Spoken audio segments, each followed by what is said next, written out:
One of my earliest memories is of my grandmother.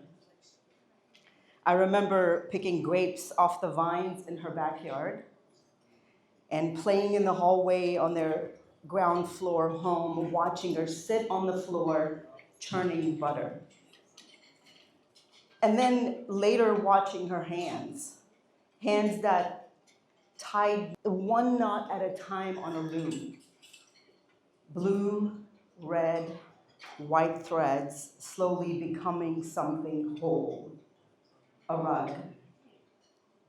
I would later learn that when she was a teenager, her hands made rugs, and those rugs were sold to feed the family through the winter. I still have one of them. She lived to be 99.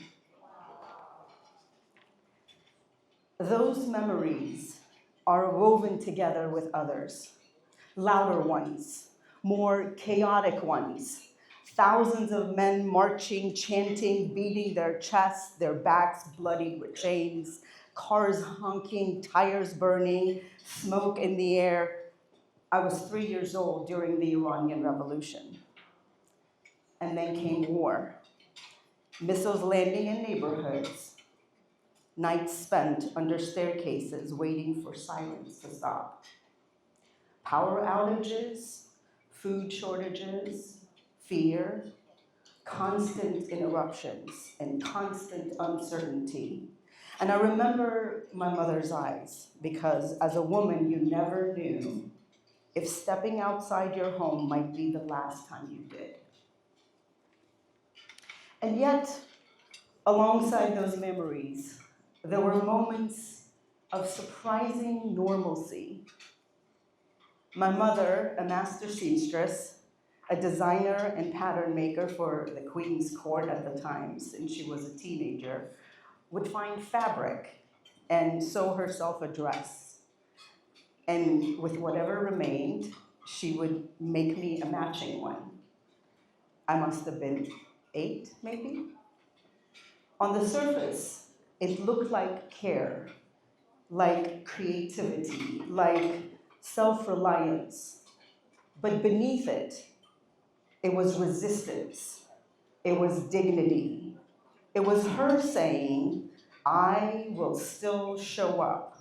I will still take up space, and I will be seen. That same tenacity is what carried us here to the United States. And it was one of the reasons I stand here before you. And let me tell you a little story.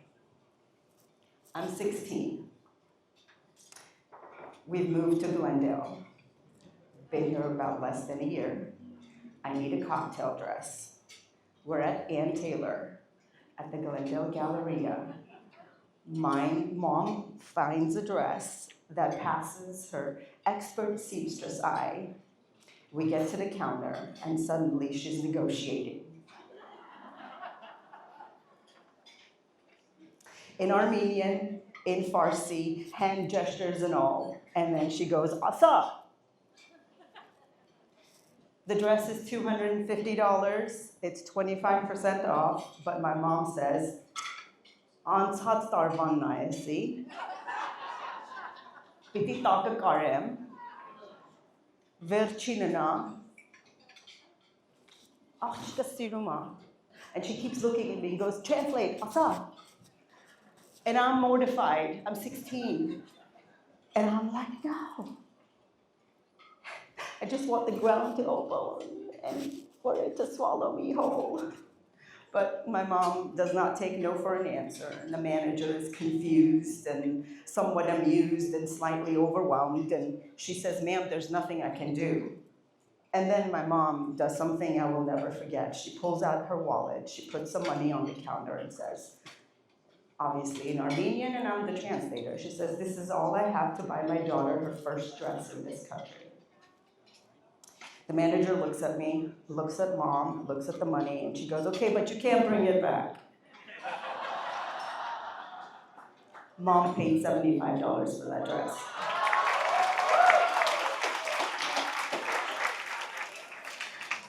Now, at the time, I didn't connect the dots between my grandmother's loom, my mother's needle and thread, and that moment at the mall.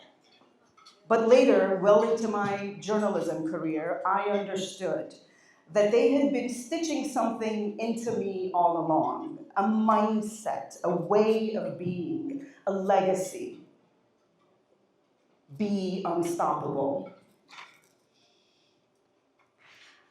I didn't know at the time what that looked like until I had to live it. And when I said I wanted to be a television journalist, people laughed. I gotta, they had a point because I kind of sounded like this, had a very heavy accent between my Armenian and my Farsi and the German. And I sent out thousands of resumes and reels and tapes, and this is back when we were sending VHS tapes. Jacqueline, did you ever do that? A YouTube link now, yes. I was told I looked too foreign, sounded too foreign. My features were too strong, my voice was distracting. English is, after all, my fourth language. I was told I lacked common sense, that I should work behind the camera. At the time, there were very few people who looked like me on television. If you didn't fit the mold, you weren't considered qualified, even when you were. One executive told me, "You're doing a great job, but this position isn't available to you." I remember feeling something rise in me. Maybe it was anger, maybe it was fire, a refusal to be unseen. What I didn't realize then was that this wasn't new. That instinct to not take no for an answer was already in me. It had been passed down, threaded through generations. So I kept going. I knocked on doors, and when they didn't open, I pushed. Fresno, Redding, Bakersfield, Lawton, Oklahoma. I dare you to tell me where that is. Austin, Texas. I learned, refined, and I rebuilt. Even when no agent would represent me, even when I had to create my own opportunities, eventually I made it to Detroit. Oh, it's cold in Detroit. But a big Armenian community in Detroit, I had no idea. They were great. Then Miami, where I spent 10 years working at CBS.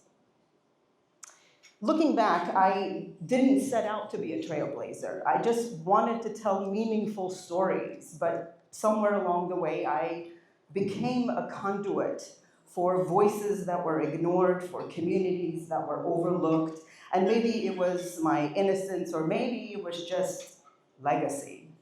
But I kept pushing my way into rooms that weren't built for people like me, and I stayed, because this is what legacy looks like.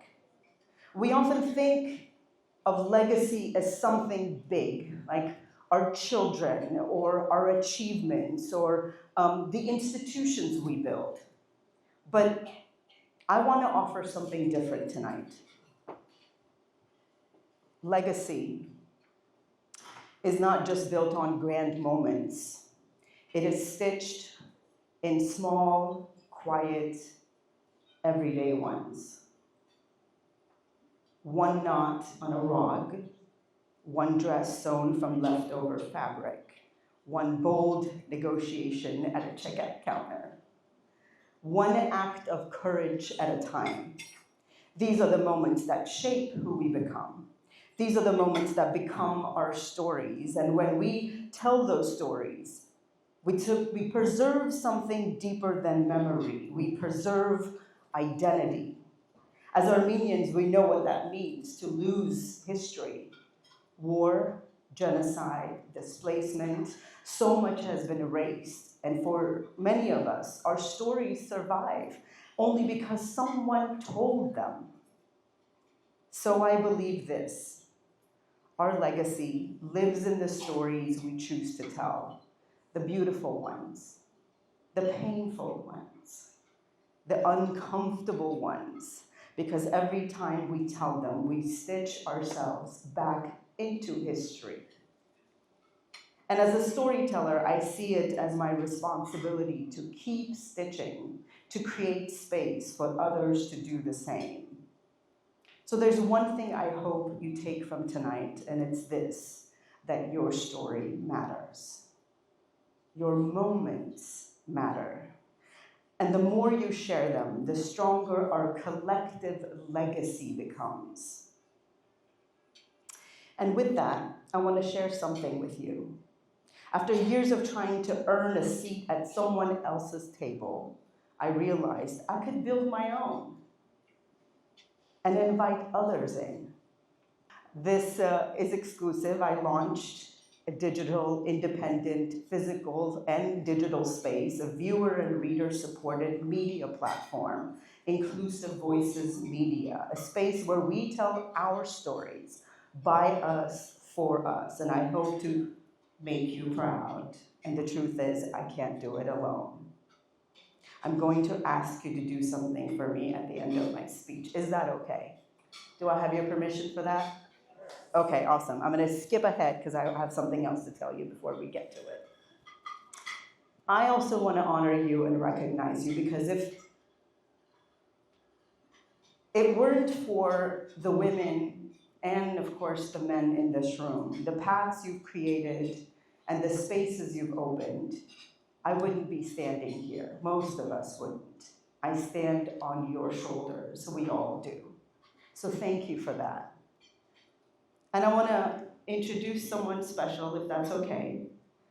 My mom is here. Stand up, Mom. Come on, stand up.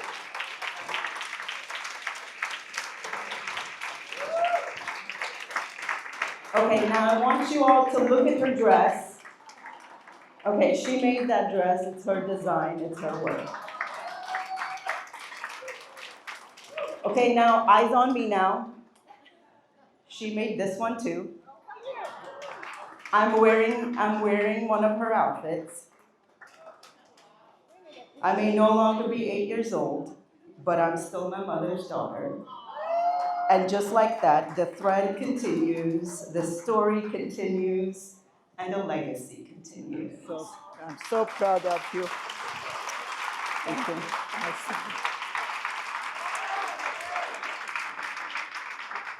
I really would love your support in telling our stories, and the truth is, I can't do it myself. So it means you telling me about the things that are happening in the community and the things that we should be talking about and paying attention to, because this is how we create our digital legacy, and I am committed to doing that. And afterwards, if you all open your AirDrop, I will send you a link and I will send you the pictures, and I expect to be tagged when you post it.